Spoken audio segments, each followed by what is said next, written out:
Welcome back to Celebrity Radio. It's Alex Belfield talking to some of my favourite people and some of the world's biggest stars, and a man I've admired for many, many years is comedian Sean Hughes. How are you? Good, thank you very much. So there I was last night. I came to see The Railway Children then, and you weren't in it. I know, it's terrible. I did the matinee, and then I had a long-standing engagement where I had to fulfil. So back on tonight if you want to come along. Was it personal? Did you not want to do it because I was there, or did somebody tip you off? Well, I've heard bad things about you, so you know, it would have made me obviously very nervous if you were in the audience. Let's talk a bit about you, because I fell in love with you through your comedy, really, on TV, and I suppose you're best known for Buzzcocks, which everybody enjoyed. For me, it's not the same, that show, without you. It's sort of changed, hasn't it? It was very cosy in the old days, because you sort of got on with everybody, and it was fun and funny. Well, yeah, like the producer who started off, he was very much of the understanding that it should be kind of a soap opera every week, so you kind of know what's going to happen, and there's a relationship between the three of us. So I guess that's what's probably missing from it now. Do you think they care? I mean, I suppose it's just moved on and changed, has it? Well, I don't really watch it, because like one of the reasons I left was because I did 10 series, and then I kind of realised we were doing the same show every week. Right. To a degree, and I was getting to a certain age where, you know, they'd tell me who the guests were, and I go, I don't really know any of these people. Like, and it was kind of also like, you know, like I enjoyed it, but it was like, it's not what I really wanted on my tombstone, you know. Right. So, because like weirdly, when you say people remember from that, they more remember me from Sean's show. Yeah. But you have to be a certain age for that. But all that's available on the website as well. And I suppose that's your job now, isn't it, to reinvent and keep yourself going? I mean, even during this show, you're still doing your stand-up, and those Edinburgh gigs, I wonder how frustrating they are for a performer. Are they liberating because you've got an audience there who want comedy, or is it just annoying that you've got to do so many in such a short space of time?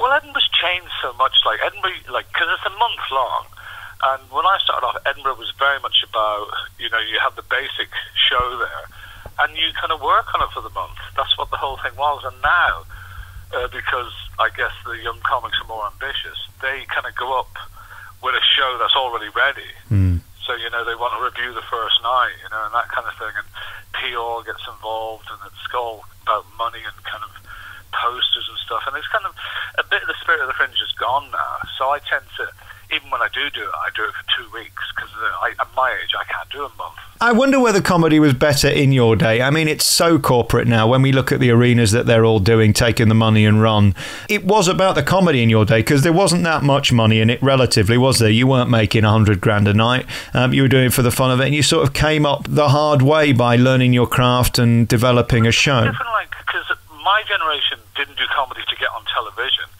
but a lot of us ended up on television. So yeah. The next generation saw, oh yeah, you do the clubs and then you get on television. So it's a different kind of ethos, really. Yeah. But I have nothing against those people doing stadiums, but I just don't see the fun in it, really. Well, it must be interesting. Have you done those charity gigs at the O2 and things where you literally can't hear the audience, you can't see them? I guess you just have to do your act at the audience and carry on regardless. Well, it's more event comedy, that is, where they're just looking at you on the screen. They can't really see you. Yeah.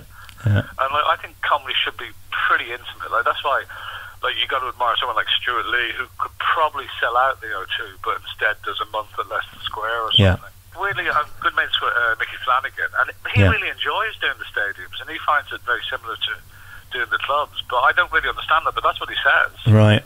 I don't get it either. Yeah, it's a completely different beast. I suppose another thing that you did that brought another audience to you, which didn't do you any harm, was Coronation Street. How was that? Well, yeah, again, that was weird, because it was something that obviously you grow up with, and it was something at last my mother could see and kind of enjoy. Yeah. But and the cast again, it's they're such a kind of family orientated cast, because pretty much like they'll just say to you, right, so be on set on Monday at 9 o'clock, and your first scene's in the Rovers, and that's a very daunting thing to be told. Yeah. And luckily, the cast really pull you through all that. Yeah. And they haven't got time to mess around either, have they? I mean, the schedule's relentless. Incredible. Other things I want to talk about. I mean, you're in the West End, As You Like It, with Sienna Miller. I wonder what it's like working with someone like that. Does it sort of overshadow the show and the performance because there's so much attention around her at the stage door? Well, yeah, to a degree. Like, it doesn't really really affect the show. But yeah, it is weird when there's paparazzi around at a Shakespeare show. But, like, she was again very much a team player, like, you know. So like, I think they used to try and get her out a different exit and stuff. So that was all a bit weird for her. I guess you'd had experience of that on Buzzcocks, because these divas, not that I'm saying she is, but when these divas come into shows like yours and they last for a minute and then they're gone, they can play all those tricks. Do you just rise above it and just see it for what it is, which is a load of old nonsense?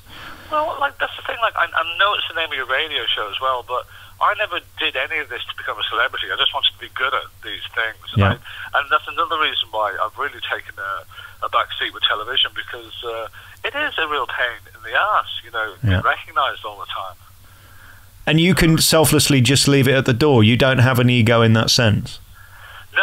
Like I guess, like, weird things will happen, like, you know, where, you know, your ego just gets above you, like everyone else at times. I remember weirdly doing a big stand-up show in York years ago, and it was just as I'd done Coronation Street, and I went for a drink in the bar next door with a friend, and there was a lot of attention about it because I was fairly well known at the time.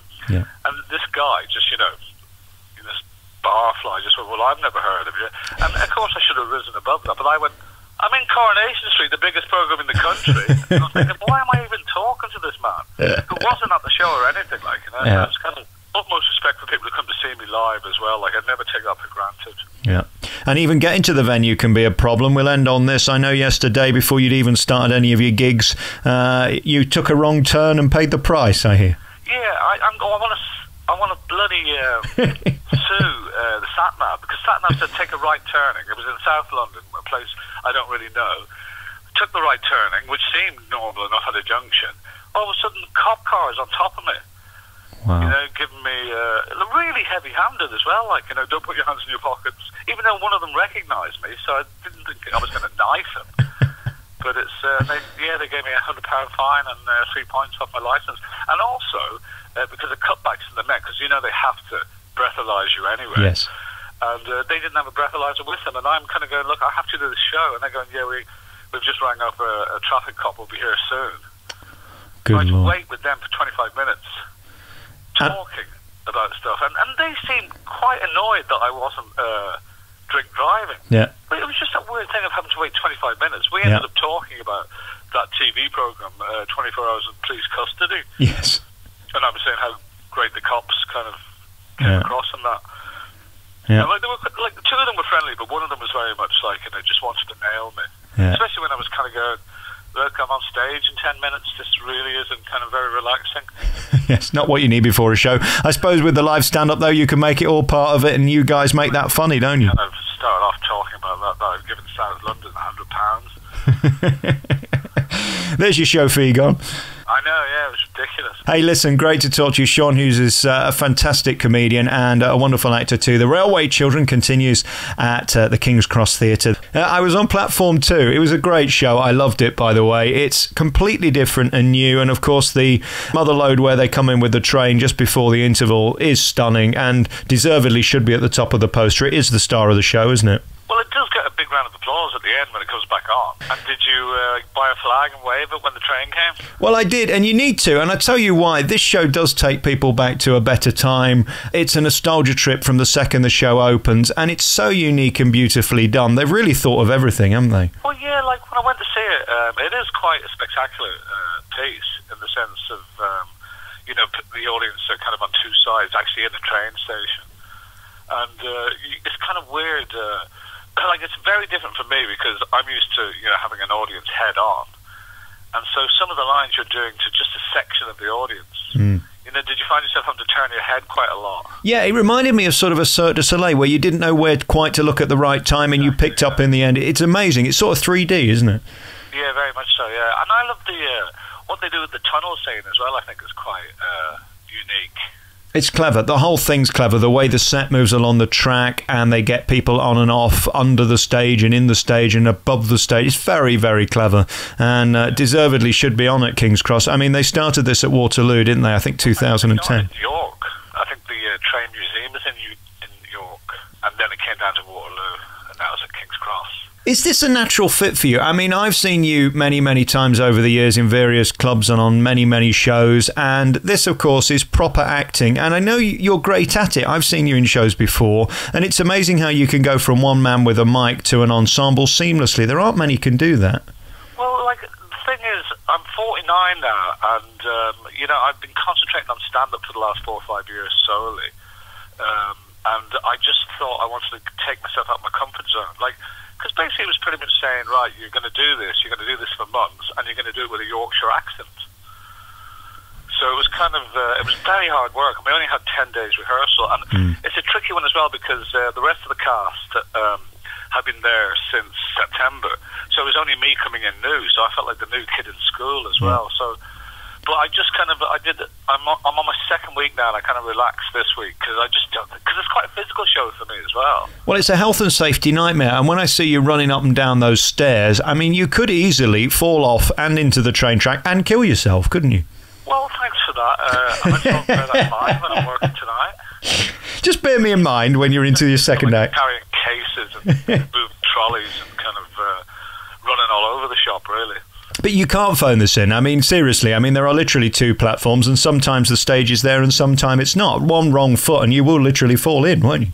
Well, yeah, and it's timed as well. There's a little section in the show where I have to get on one of the platforms and pick up a post box and stuff like that. And if I don't get my timing right, that just moves anyway.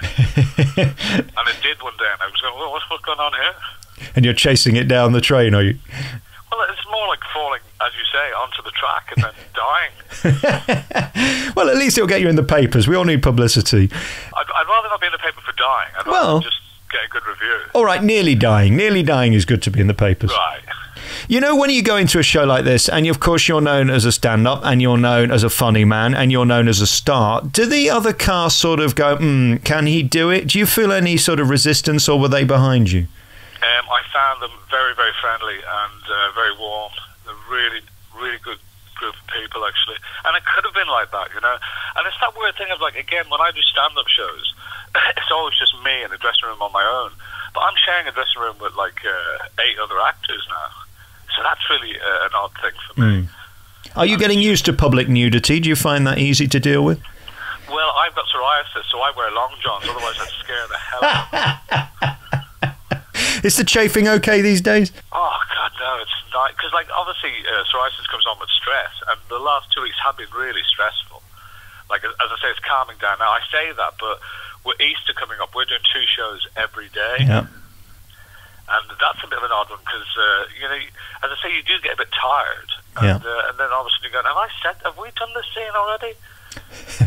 And also, it's that weird thing of... you know, the other really unique thing about this show is we all go out at the start as ourselves and talk to the audience. Yeah. And it's odd because, like to be fair, it is a kids' show prominently, and so it's interesting playing to kids. And I must say, like, you know, like little things that stay with you. Like, I have to go out in the second half on my own and start sweeping and talk to people as perks.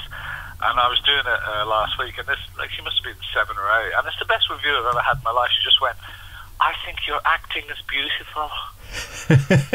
And like little things like that really stay with you. Yeah, the downside to that is, though, you could have somebody from the north who says, I think your acting's a load of crap. Well, yeah, and also the guy who did it beforehand, who was from the north, he came in the other day, and he was saying, sometimes people from Yorkshire go, your Yorkshire accent is rubbish. And I'm going, how am I getting away with it? Because also, like, Irish people tend to speak really quickly, and Yorkshire people speak very slowly. Yeah. How are you dealing with the multitasking of walking, talking, carrying something, then running, picking, dropping, keeping the accent, talking, walking? I mean, because you never stop, do you, in this role? Yeah, well, see, the other hard thing is when the show starts, like, the preamble is just me in my own accent, and then once they announce that the train's coming, I have to be London. So I'm London for the first 3 or 4 minutes, because the train is, there's them in London going to Yorkshire. Yeah. And then within minutes, I'm into a Yorkshire accent, so that took a little bit of getting used to.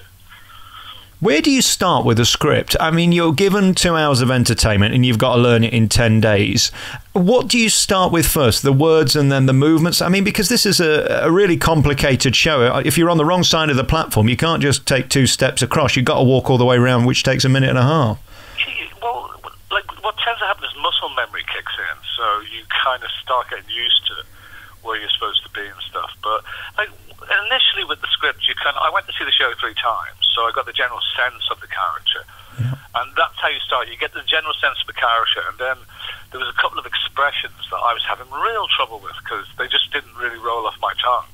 Like, I don't know if you remember from last night, like one of my first lines, which I used to dread, was he has to say, "No, it's just that I'm very perspicacious." I'd never heard that word before. No. And so, like, I was saying all sorts of things. I'm very perspicacious, that kind of thing. And so, like, one thing, but then, like, that's there now. That's in my head. Yeah. But I was dreading that for about 3 days. And then that's when you trip yourself up, isn't it? When you're overthinking it. Yeah, I mean, because it's just kind of like it's not ever where the show would go down, but it's that thing that sometimes you end up paraphrasing because it's just kind of like you're right in the sense that you really have to concentrate. Quite a lot, like much more so than any other West End show I've done, where, because there's so much physicality. Yeah. So it's just a lot more concentration involved. And then again, there's no ad-lib that you can do in your comedy show. Do you find that restricting, or are you loving the fact that the script will carry you through the show? Well, there's a little bit. There's a tiny bit, like, obviously I can't step on anyone's lines, but if there's a moment where I can do an ad-lib, I do. I've already put in ad-libs. But within the context of the piece. Yeah. And it's just like, for instance, there's that lovely scene that I have to do where it's my birthday. And like all it says in the script, weirdly, when you get the script, there's no directions on it, which is very unusual. And so, like, I've got 6 kids in the show, Perks has. And I just felt the first week I was going, why am I not saying hello to the kids? I'm going straight in and saying, hello, love, to the wife. So I kind of found a way to be able to communicate with the kids as well. The audience love that, don't they? Because that's just for them. Yeah, absolutely. And bizarrely, the other night, the toy train that I fixed for them. Yes. It wasn't there. Right. What do we do then when you open the box? I had to go out and go, "Hey, I fixed your train." And who do you punch backstage? Is there a producer available? Well, I've got an associate director who comes in once a week, and he looks at us, and then they give us notes and stuff. He's the man ahead of blame. Congratulations on this piece. It is wonderful. It's great that it's at King's Cross. Perfect, purpose-built station, and the train is magnificent. This piece is nostalgic, and it takes you back, and I'm sure the kids will love it as much as the adults for very different reasons. It's spectacular. You find a lot of very old people come along as well. Yeah. For those nostalgic reasons. Just to compliment to your sound guys as well, it really was astonishing how good the sound was. Not easy in a sort of purpose-built but not permanent theatre. But bizarrely, like, it's a musical without any music. It's just underscored. Yes. Put Sean Hughes into Google and it'll come up. And I hope you come to Nottingham and I'll come and see you there. It's been really lovely talking to you. Thanks, Alex. Have a lovely weekend. Cheers, big man. Ta-da. Bye.